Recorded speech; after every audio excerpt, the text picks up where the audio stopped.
and whenever you want to ask the question for the other presentation, you are very welcome to write it in the chat box. So for the first presenter, maybe I call your name or one of representative your research. The first is Andidian Anggraini or Reskianti Hasan. Are you here with us? Not yet, come. So the second, I try to call Miss Farah Adiba.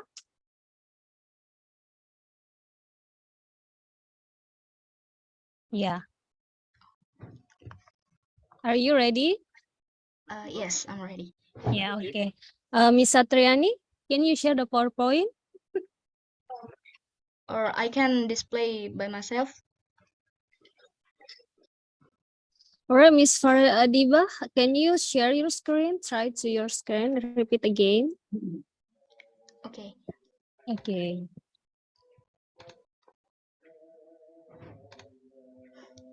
Yeah, okay. Times is yours.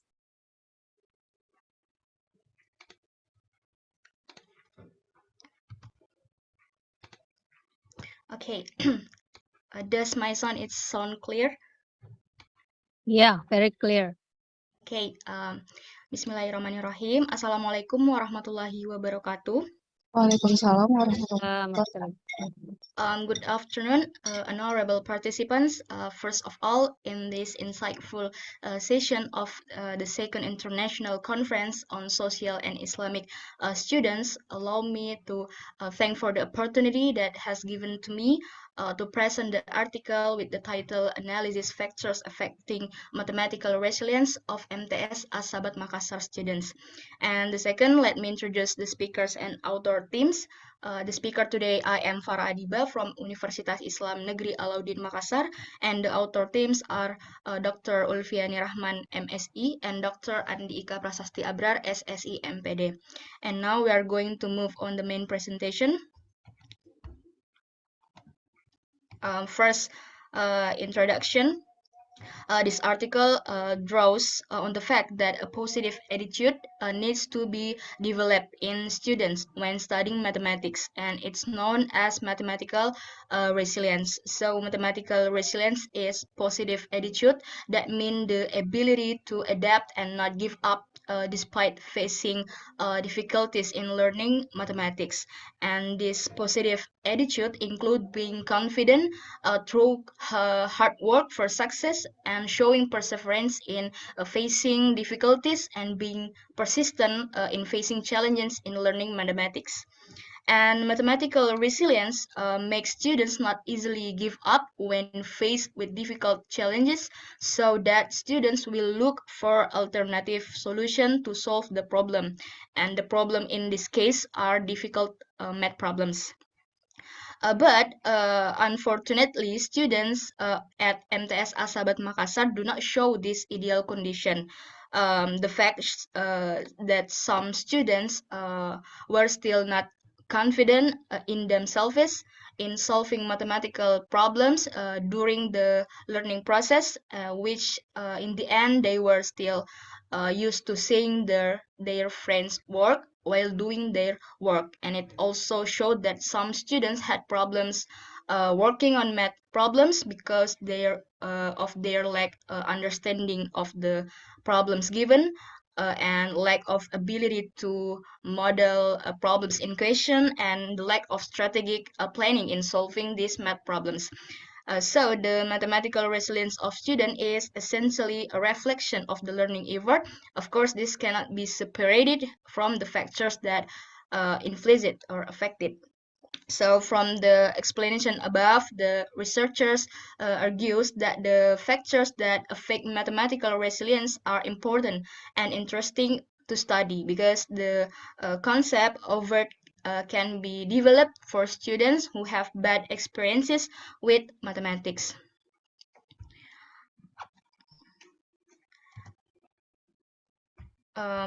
Next, the objective in this article. First, describe the mathematical resilience of MTS Asabat Makassar students, and the second, find out the factors that affect the mathematical resilience of MTS Asabat Makassar students. And next is the methods. This research was located in MTS Asabat Makassar, South Sulawesi, and the selection of this location is based on the consideration that this school is one of the Islamic schools that is dominant among the local community. And the methods applied in this research is the mixed method, which use a sequential explanatory design. And the instrument used is mathematical resilience questionnaire for quantitative data, and interview guidelines as a tool for researchers as the main instrument in collecting qualitative data. And the questionnaire use has gone through validation tests from experts and instrument testing, which includes validity and reliability tests. And result and discussion, we finding that first, the description of the mathematical resilience of MTS Asabat Makassar students is that the average is in the medium category with a percentage of 50%. And to detail the meaning of this students' mathematical resilience categorization seen from the achievement of resilience indicators.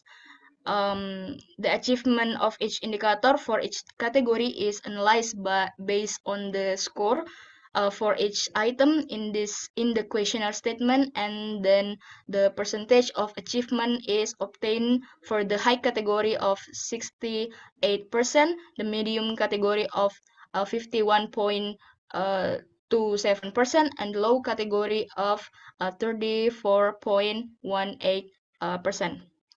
And the second result is the factors that affecting the mathematical resilience of student at MTS Asabat based on the source of resilience I have, which mean external support. It is found that family support factors and peer assistance factors determine the increase in students' mathematical resilience.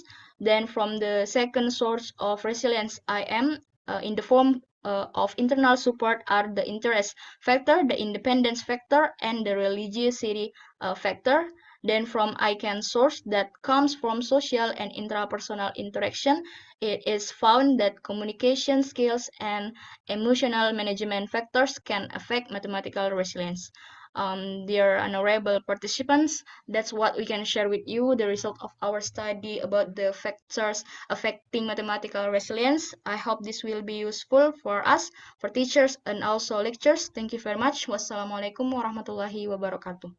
Waalaikumsalam warahmatullahi wabarakatuh. Thank you very much, Ms. Faradi Bawara and Selen Research. We move to another presenter. We have Ms. Febi. Are you ready? Yes.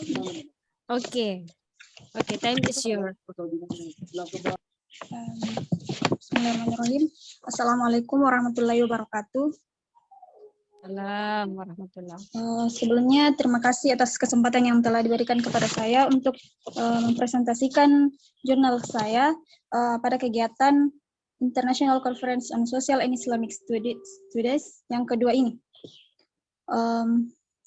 Langsung saja, untuk judul dari jurnal saya ini adalah Impact of Problem-Based Learning Models on Students, Motivation for Online Learning at SMN 3 Rekang. Yang terdiri dari 3 authors. Yang pertama itu saya sendiri atas nama Febi Febriani, kemudian Bapak Muhammad Yusuf Hidayat, kemudian yang ketiga yaitu Ibu Eka Damayanti.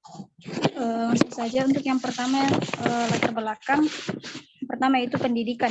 Pendidikan sebagai salah satu wadah yang sangat penting untuk menjadi pusat perhatian melihat urgensinya fungsi pendidikan, yaitu untuk mengubah pola pikir demi peningkatan kualitas individu.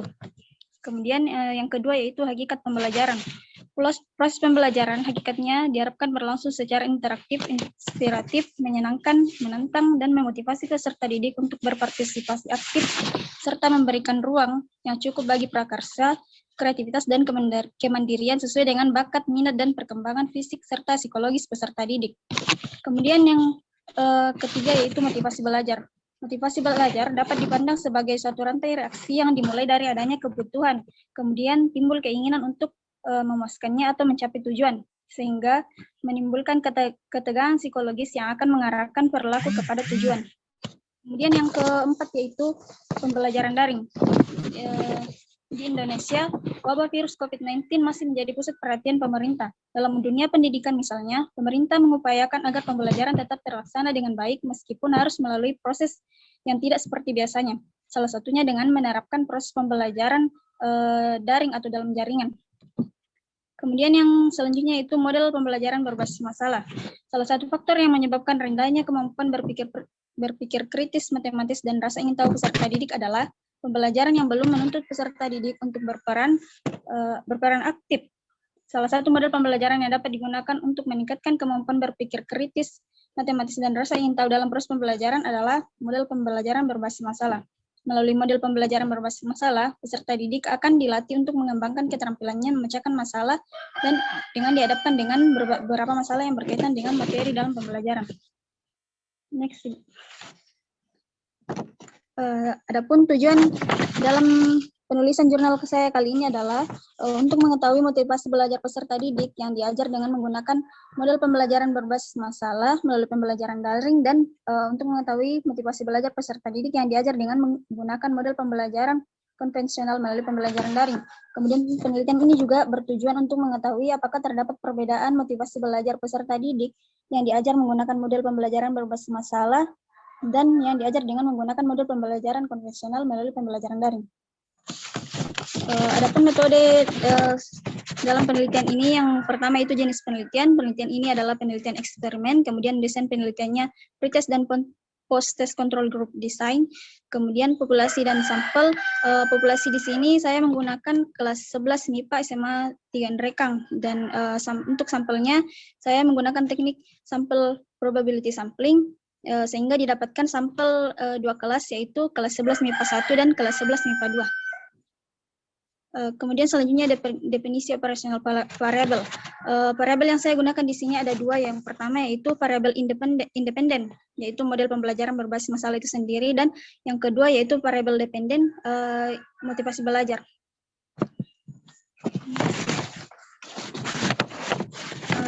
Untuk hasil dan pembahasan hasil penelitian saya yang pertama yaitu untuk motivasi belajar peserta didik yang diajar menggunakan model pembelajaran berbasis masalah dapat dilihat dari tabel 1 yang digambarkan dengan statistik deskriptif. Untuk nilai pretestnya minimumnya itu sebesar 66, kemudian untuk post-test sebesar 71, dan untuk nilai maksimum diperoleh nilai sebesar 88, dan untuk post-testnya sebesar 95. Kemudian untuk minnya, untuk nilai pretest sebesar 74,96 dan untuk post-testnya 83,34.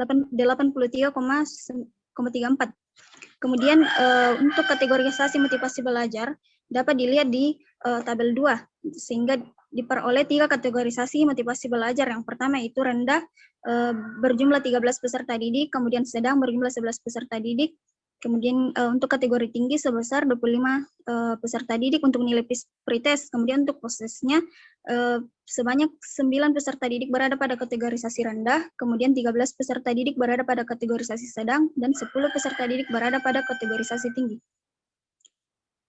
Next. Untuk motivasi belajar peserta didik yang tidak diajar menggunakan model pembelajaran berbasis masalah, statistik deskriptifnya dapat dilihat di tabel 3. Kemudian untuk nilai minimum pada pretest sebesar 57, kemudian untuk post-testnya 63, nilai maksimumnya untuk pretest sebesar 83, untuk post-test sebesar 88. Untuk kategorisasi motivasi belajar peserta didik yang tidak diajar menggunakan model pembelajaran berbasis masalah juga dapat dikategorisasikan menjadi 3 kategori. Kategori yang pertama untuk pretest yaitu kategori rendah sebanyak 13 peserta didik, kemudian Untuk kategorisasi sedang juga sebanyak 13 peserta didik dan kategorisasi tinggi sebanyak 6 peserta didik. Kemudian untuk postesnya yang berada pada kategori rendah itu sebanyak 7 peserta didik, kemudian kategori sedang sebanyak 16 peserta didik, kemudian kategori tinggi sebanyak 9 peserta didik. Nah, untuk selanjutnya itu perbedaan motivasi belajar peserta didik pada kelas eksperimen dan kelas kontrol dapat dilihat di tabel 5 uji hipotesis motivasi belajar. Pada bagian signifikan dua toilet itu nilainya sebesar 0,00 sehingga dapat disimpulkan bahwa motivasi pemberian model pembelajaran dapat mempengaruhi motivasi belajar peserta didik. Next. Nah, untuk kesimpulan pada penelitian kali ini, yang pertama yaitu presentasi motivasi belajar peserta didik yang diajar menggunakan model pembelajaran berbasis masalah melalui pembelajaran daring, antara lain peserta didik yang berada pada kategori tinggi dengan persentase 31,25%, kategori sedang dengan persentase 40,62%, dan kategori rendah dengan persentase 28,13%. Kemudian presentasi motivasi belajar peserta didik yang tidak diajar menggunakan model pembelajaran berbasis masalah melalui pembelajaran daring, antara lain peserta didik yang berada pada kategori tinggi dengan presentasi 28,12%, kategori sedang dengan presentasi 50%, dan kategori rendah dengan presentasi 21,88%. Kemudian kesimpulan yang 3, berdasarkan tabel output independen sampel dites pada bagian ekuivalen net assumption didapatkan nilai signifikan dua toilet itu lebih sebesar 0,0 di mana lebih kecil dari 0,05 sehingga dapat disimpulkan bahwa H0 ditolak dan H1 diterima. Dengan demikian dapat disimpulkan bahwa pemberian model pembelajaran berbasis masalah dapat berpengaruh pada motivasi belajar peserta didik. Kemudian selanjutnya itu implikasi. Hasil penelitian ini menunjukkan bahwa perlakuan dengan pemberian model pembelajaran berbasis masalah berpengaruh terhadap motivasi belajar peserta didik. Untuk itu diharapkan agar pendidik menerapkan model pembelajaran berbasis masalah dalam proses pembelajaran. Demikian presentasi dari saya kembalikan ke moderator. Terima kasih presentasinya, Miss Feby. While we waiting another presenter, maybe there a question from the audience. Are you still with us, Miss Feby? Iya, Ibu. Oke. Tadi ini ya, saya pakai bahasa Indonesia saja. Untuk Feby tadi melakukan aplikasi ini ya, aplikasi PBL di SMA, NREKA. Nah, kira-kira kesulitan apa pada saat memberikan ya aplikasi model learning PBL tersebut ke anak-anak SMA nih? Karena kan kalau untuk student, untuk mahasiswa itu tantangannya mungkin akan berbeda dengan anak SMA. Bagaimana tanggapannya Feby dengan hal tersebut? Terima kasih Ibu. Mungkin kendala yang pertama yang saya dapati di lapangan yaitu yang pertama masalah jaringan Ibu. Kan ini saya menggunakan model PBL itu melalui pembelajaran daring dan sementara jaringan di wilayah sekolah juga belum terlalu memadai. Jadi mungkin itu kendala yang paling pertama. Kemudian yang kedua karena kembali lagi pembelajarannya daring, jadi mungkin pendidik itu tidak bisa berinteraksi secara langsung atau secara intens kepada peserta didik karena hanya melalui daring, jadi bisa saja pendidik tidak terlalu mengawasi apa yang dikerjakan oleh peserta didik. Jadi mungkin itu kendalanya. Oh iya, di SMA NREKA itu bukan di kota ya? Oh agak ke ini, ke dalam, Iya. naik ke atas. Iya, Bu. Iya. Masih terganggu sinyalnya ya, jadi kendalanya di situ. Baik, terima kasih Miss Feby jawabannya. Ya, Miss Satriani, can you share the PowerPoint? Is it clear? Is it my voice clear? Yeah, you're clear. Yeah, everything is clear. You can begin Thank- right now. Thank you, the honorable all lecturers, respectable to all the speakers and all the audiences. Well, Assalamualaikum warahmatullahi wabarakatuh. Waalaikumsalam. Thanks for the chance giving to me. First of all, let us raise our praise to Allah Subhanahu wa Ta'ala who has given us mercies and blessing till we can attend this international conference. Secondly, salawat and salam to our Prophet Muhammad Sallallahu Alaihi Wasallam who has brought us from the darkness to lightness. Well, let me introduce myself. I'm Nur Ainun Fuzil Fitri, and I am a part of R&D team under the title Designing English Language Teaching Material for Physics Education Department students at UIN Alauddin Makassar. Well, next. The educational system in Indonesia stipulates English as a compulsory subject at every level of education, according to Indasari 2016. However, Novita said that Indonesians people English skills are still relatively low compared to other Southeast Asian countries. In fact, in higher education, students in non-English major are often taught English as out of their needs. There are still many lecturers in higher education who use the general English learning model to teach so that their alumni do not gain the language qualification according to their needs. As a result of that, ESP teachers should conduct an analysis to find out the need of the students and then formulating the material according to the students' need.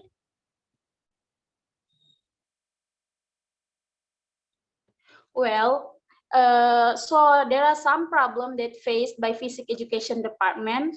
The first is the learning material used is not based on the students' need.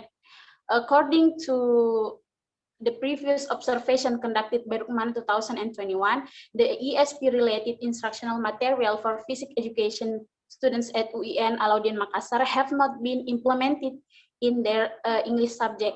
She found that the lecturer doesn't have any permanent semester learning plan and teach English without considering the students' need. Students just learn about the general English because they were only taught about part of speech related vocabularies.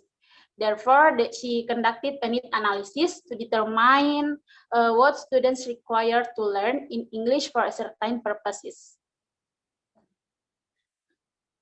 So based on the result of the need analysis, the researcher give a solution where the researcher will design and develop an appropriate English module material for physics education students.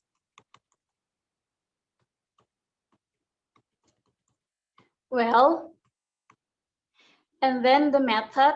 In this research, the researcher employed the research and development method or R&D, where there are 4 cycles in this R&D refers to GITA 2020, which include applying research findings to the product to be developed the product based on the findings, testing it where in the set of where it will be used in the future, and revising it to address any flaws and discovered during the field testing stage.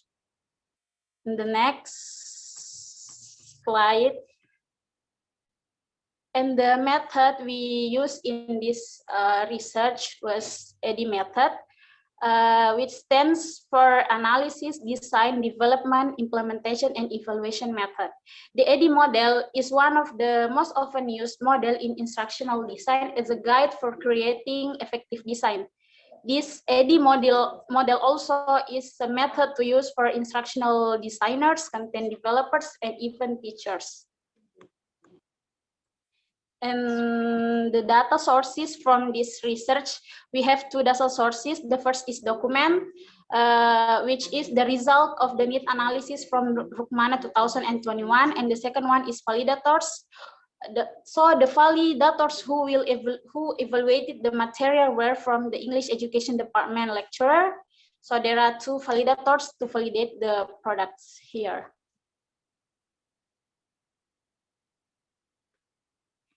And the instrument that was used in this research was the evaluation checklist. The evaluation checklist is used to validate the syllabus and the module material by validators. This instrument was used as at the evaluation phase, where the validator assess, validate, and also examine the validity of the products and the needs of the students. And then we use a Likert scale to organize the validity of the product. So the validator was, the peer reviewed from the validator was calculated using the Microsoft Excel, and then average rating on validator's response for their impression of the module material and the syllabus was chosen by awarding a score from 1 to 5 from this scale category, which is 1 to 1.80. Descriptive qualitative was very bad. 1.81 to 2.60 bad. 2.61 to 3.40 sufficient. 3.41 to 4.20 good. 4.21 to 5.00 very good. That's all from me. I hand over to the next presenter, to my partner, the next presenter. Okay, thank you for the time that given to me. Bismillahirrahmanirrahim. I'm Nur Shamsi as the part from this R&D team from English Education Department, Alauddin Islamic State University of Makassar. So I'm going to continue the explanation. So for the next explanation, it talks about findings. The first part in findings is the result of analysis. The first step in the AD model is analysis.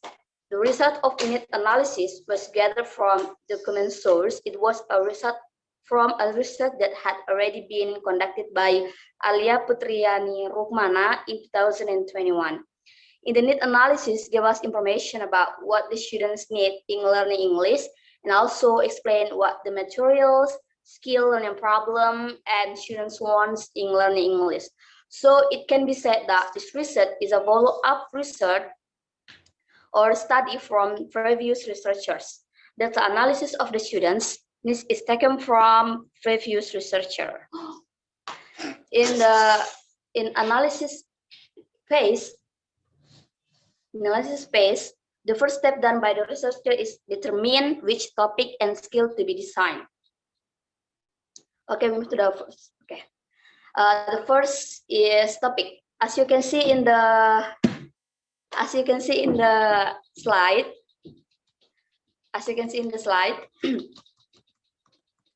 That there are some topics that prefer to be developed. Topic is the most important aspect of designing and developing on the module. Originally, the module consists of 12 topics related to the basic education. It's based on the scale, the total and of R&D team, and the selection of its material units is based on the importance scale of the data that already obtained.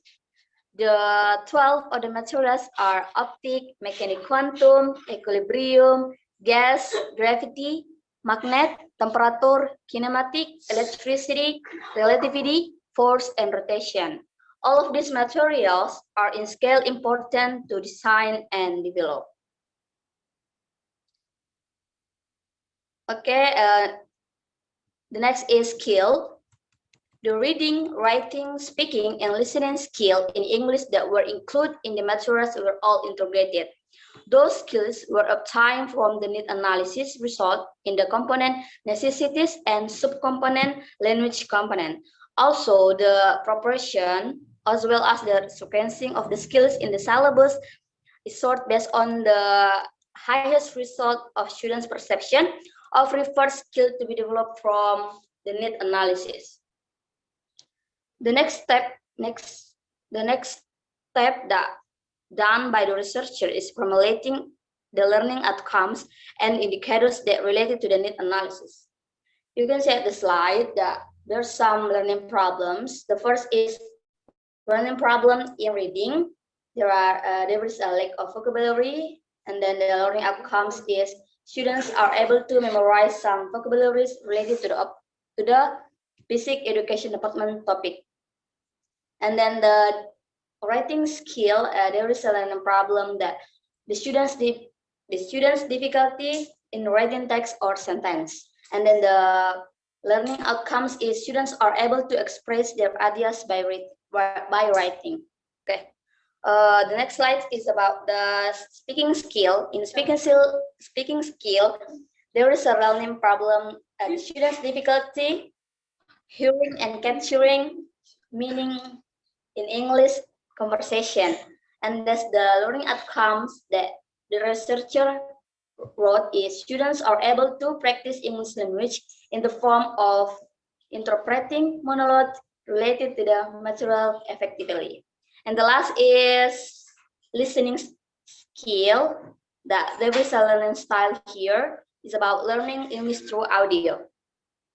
And then the learning outcomes is students are able to fill in the blank, the test based on the radio recording. After knowing the learning problems and learning style in each skill, the researcher designed and integrated a syllabus according to the information from previous need analysis. In this study, the researcher create a skill-based syllabus by using Noonan syllabus design concept. Designing is the second step in AD model. The improved syllabus was created using Noonan, which consists three processes.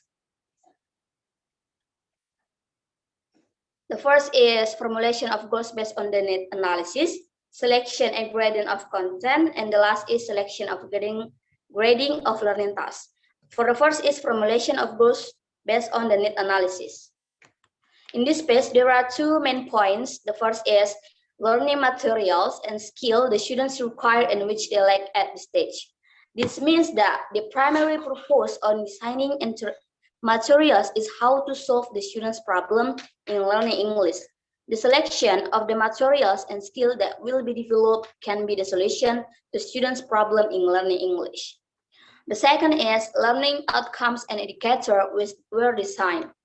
Goals, also known as the learning outcomes, the attainment of a student's choice is referred to as a learning outcomes. The learning outcomes in the syllabus are the product of an analysis of inventory requirements that focus on 4 English skills. After knowing the skill that students need and which they lack, the researcher discovered an appropriate area, as well as decided whether the purpose of research instruments outcomes is appropriate for their demands. The indicator is a guide or information that is used as standard for the development and mastery of students. It is a series of knowledge, abilities, and attitudes to be mastered by the students in their learning path. The indicators covered in the syllabus were produced based on the students' need. Okay, and the next is selection and grading of content. The selection and grading of the content in the syllabus aims to prepare the knowledge and skill necessary to evaluate and critique the content selection and grading in the syllabus. The material of the syllabus is organized according to the model of a skill-based syllabus based on the learning outcomes, as well as related to the need analysis. And the last is a selection and grading of learning tasks. This is the last step for create the syllabus. And also, this is the last step is to analyze the several kinds of tasks or activities and the evaluation that include in the syllabus. Activities include all the activities that the students must be done to achieve the learning outcomes. There are 2 activities here that the researcher put. The first is learning through audio, and the second is learning through reading. And the while evaluation includes what kind of the tasks that were given to the students, and all the tasks are related to the need analysis. This is the final look of the syllabus. As you can see in the slide,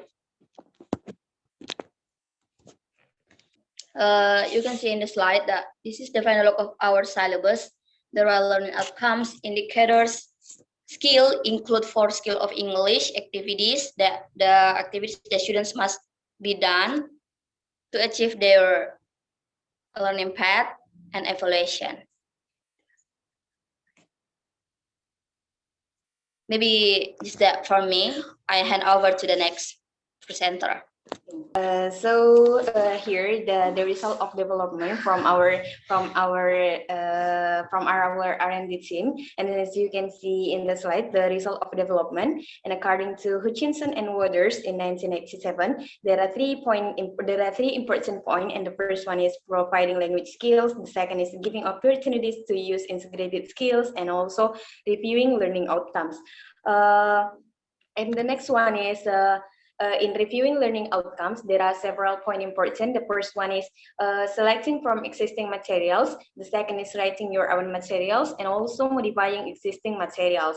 And here, as you can see in the slide, there is the QR code that you can access to in listening part, and also in the second is there is the text about an unstable equilibrium, and also this is the in exercise 1 there is the example of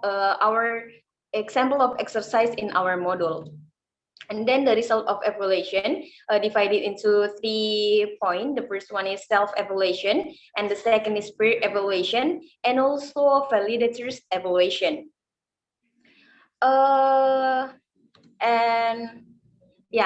This is the result of our the result of evaluation. As you can see, there is the component, criteria, score, and also descriptive, qualitative. Here, for example, the component is indicator, and then the criteria of indicator is the indicator provides learning experience for students to achieve the course learning outcomes, and the score from the criteria of indicator is 4.5, with descriptive qualitative is very good. And this is the continue of the previous slide. And and here there are some suggestions for the module that had been done, which are for the first validator. Suggest to add answer key, spelling in glossary, grammar focus, and scoring rubric. And also in the second validator, suggest to add cover, change the font style to Helvetica, and make the conceptual framework in a landscape mode, use bright color, add some attractive visual, as well as put the word class in glossary. This is the English language teaching module for physics education department students. So in the left side is the cover of module, and then the right side is the cover of one of unit that there is in the module. As you can see here, there is the unit 7, which the topic is equilibrium. Okay. So the conclusion and suggestion, the first conclusion is about the result of design phase, and the second is the result of development phase, and then the result of evaluation phase. Okay. The syllabus was created in response to a need analysis. It focused on 12 topics. In the need analysis result of Alia Putriani Rukmana, and there are 12 topics in this study. Those are gravity, electricity, kinematics, temperature, magnet, force, equilibrium, mechanics quantum, rotation, relativity, optics, and gases. And then about the suggestion. First is for the teacher and lecturer. We hope our team hopes that the teacher and lecturer can use this module as their resource. And then for the physics education department, it is recommended to use, and the result of this research is the syllabus and module material developed in response to the students' need and learning preference as one of their learning resource. And then for the next researcher, it is recommended that the next researcher continue this research, particularly during the implementation phase. As a result, this research needs to be investigated further so that the module material required by the students is more appropriate. Okay, So that's our presentation today. So I hand over to the moderator. Thank you. Assalamualaikum warahmatullahi wabarakatuh. Waalaikumsalam warahmatullahi wabarakatuh. Okay, thank you for Nur Samsi et al. And the next presenter is Miss Hikmawati. Miss Hikmah, are you ready? Ya, You may begin your presentation. Times is yours. oke. Baik. Assalamualaikum warahmatullahi wabarakatuh. Waalaikumsalam warahmatullahi wabarakatuh. Perkenalkan, nama saya Hikmawati dari Prodi Pendidikan Fisika. Dengan judul saya Identity and Conception Development of Two-Tier Multiple Choice Diagnostic Test Instrument with the CRI, Certainty of Response Index.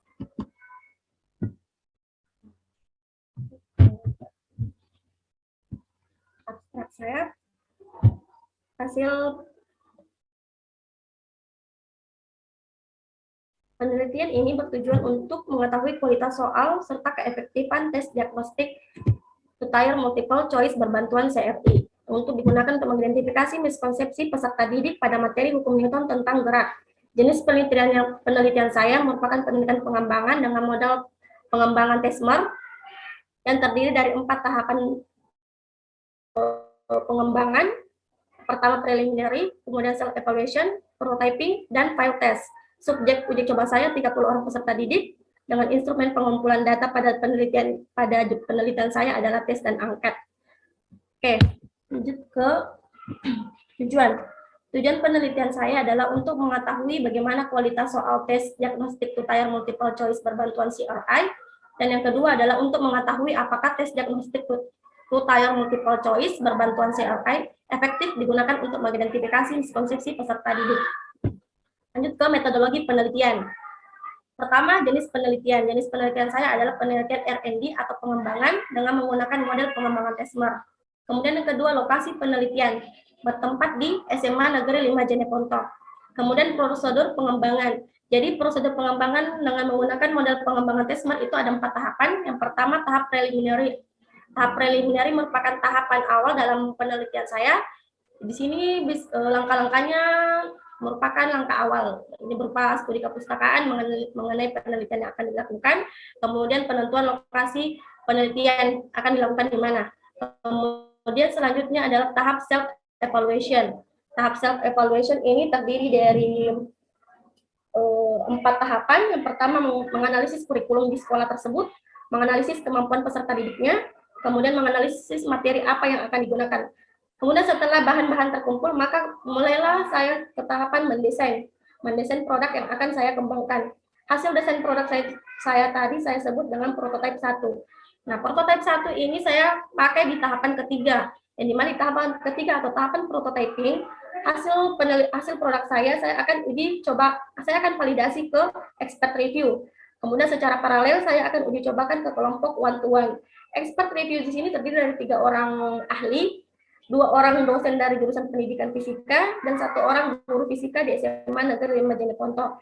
Kemudian secara paralel saya uji cobakan ke kelompok one-to-one yang terdiri dari 3 orang siswa non-subjek penelitian.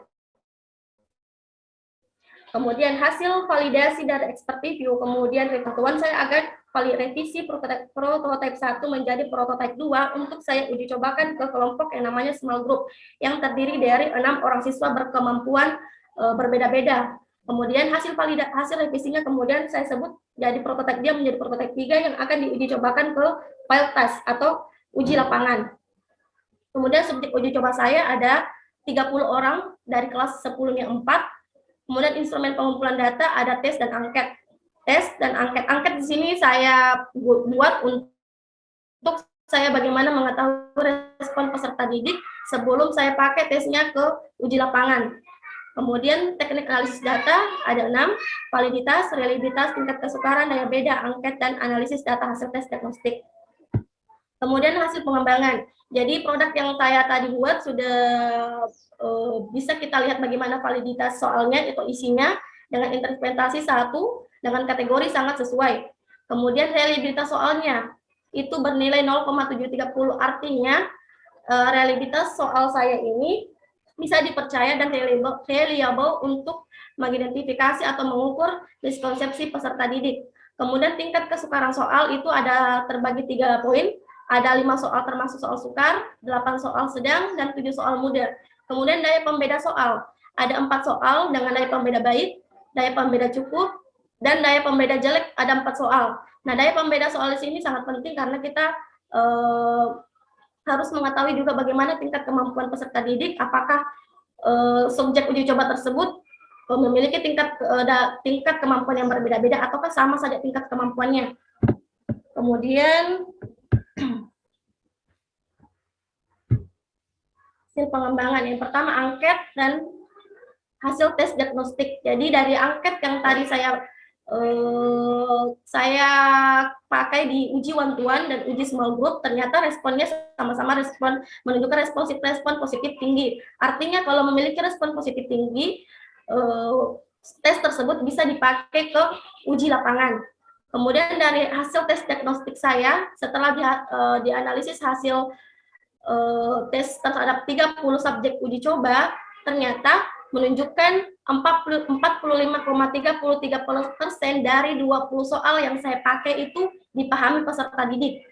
Kemudian 23,50% dari 20 soal yang sudah saya kembangkan ternyata dimiskonsepsikan peserta didik, dan 31,16% dari 20 soal yang sudah saya kembangkan tidak dipahami peserta didik. Kemudian hasil tes diagnostik selanjutnya adalah berdasarkan hasil jawaban 30 subjek uji coba ditemukan bahwa ke-30 orang tersebut mengalami miskonsepsi. Namun taraf intensitas miskonsepsi tiap orang itu berbeda-beda. Ada yang sedang, tinggi, dan ada yang rendah. Kesimpulan. Pembahasan selanjutnya pembahasan. Nah, ini tadi dari 30 orang subjek uji coba, ada 9 orang yang mengalami miskonsepsi sedang dan 21 orang mengalami miskonsepsi rendah. Nah, kategori dikatakan miskonsepsi sedang apabila dari ada sebanyak 6 sampai 11 soal dari 20 soal yang diuji cobakan itu mengalami miskonsepsi. Dan ada 21 orang mengalami miskonsepsi rendah. Dikatakan mengalami miskonsepsi rendah apabila 1 sampai 5 soal dari 20 soal yang diuji cobakan teridentifikasi miskonsepsi. Nah, oleh karena itu secara keseluruhan dari subpokok pembahasan materi hukum Newton yang telah saya buatkan instrumen tes diagnostiknya, ternyata subpokok tersebut dari semua subpokok tersebut peserta didik mengalami miskonsepsi. Implikasinya bagi guru, bagi peserta didik, bagi guru, dan bagi sekolah. Bagi peserta didik, diharapkan penelitian ini bisa dijadikan sebagai bahan evaluasi terhadap pemahaman konsep yang dimiliki. Kemudian bagi guru, diharapkan penelitian ini bisa memberikan, hasil penelitian ini bisa memberikan informasi mengenai masalah yang dialami peserta didik termasuk miskonsepsi. Dan guru bisa menentukan tindak lanjut apa yang sebenarnya bisa dilakukan untuk mengatasi masalah yang dialami peserta didik. Kemudian bagi sekolah, hasil penelitian ini diharapkan bisa menjadi bahan referensi tambahan bagi sekolah untuk mengevaluasi kesulitan belajar peserta didik. Cukup sekian dari saya. Wassalamualaikum warahmatullahi wabarakatuh. Waalaikumsalam warahmatullahi wabarakatuh. Thank you for your presentation. Because time is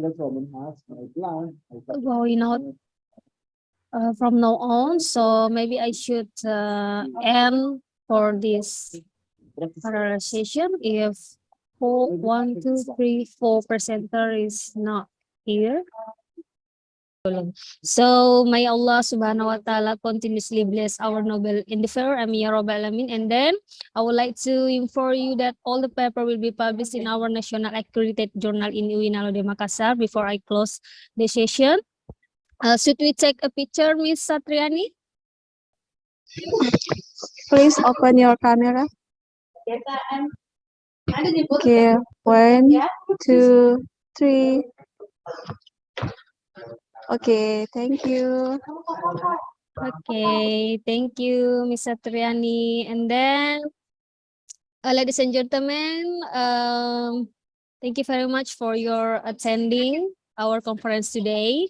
Can we go back to the main room and we will listen to the presentation from our honorable speaker from Professor Najma Musa from University of the Western Cape, South Africa, and also we have today Dr. John Mason from Charles Darwin University from Australia. Again, thank you very much. Wassalamualaikum warahmatullahi wabarakatuh. See you next year.